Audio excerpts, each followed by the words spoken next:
3 ingrédients, sans cuisson, sans farine et tu as de vrais petits gâteaux aux noisettes, moelleux et parfumés, prêts en quelques minutes. C'est une recette simple, rapide, naturellement sans gluten, parfaite pour un goûter ou un encas improvisé ou pour compléter un café gourmand. Alors je commence avec 200 g de noisettes déjà torréfiées.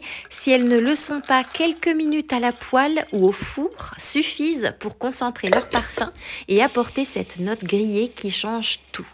Je les mets ensuite dans un blender et je mixe, mais alors pas trop fin puisque je veux garder une poudre avec de minuscules éclats pour donner de la texture et éviter une pâte trop lisse.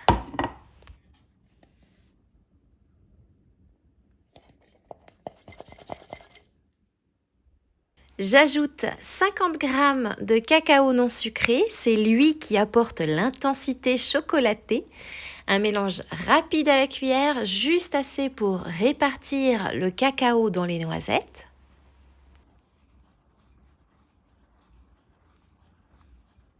Puis j'ajoute 130 g de yaourt sucré à la vanille. Je le verse et avec le dos de ma cuillère, je presse bien la pâte avec.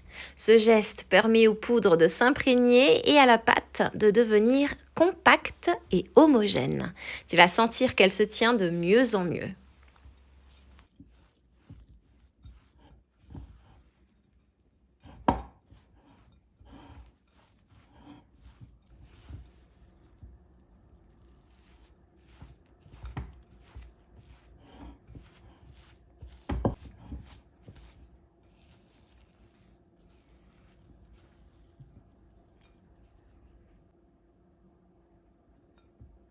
Je prélève une cuillère à soupe de pâte, je la roule doucement entre mes mains pour former une boule lisse et je l'aplatis légèrement pour obtenir un petit gâteau épais. Cette forme garde un cœur moelleux et se manipule très facilement.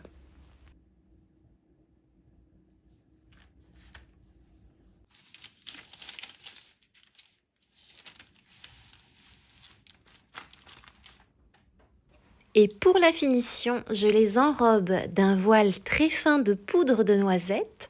Ce n'est pas que pour faire joli, ça renforce le goût et apporte un léger contraste de texture. Tu peux aussi varier l'enrobage avec du zeste d'orange ou alors pourquoi pas avec un peu de cannelle.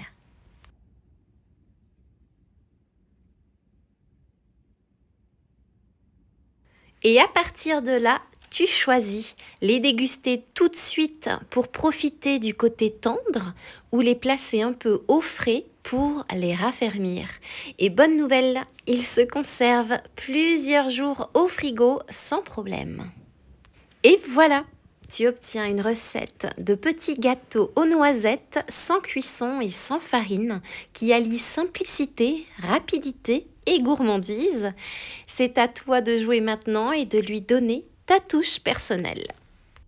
Et la question que je me posais à ton sujet pendant que je préparais cette délicieuse douceur fait maison était la suivante. Quel a été ton dernier goûter fait maison? Hâte de te lire en commentaire et en attendant moi, il ne me reste plus qu'à te souhaiter une délicieuse dégustation.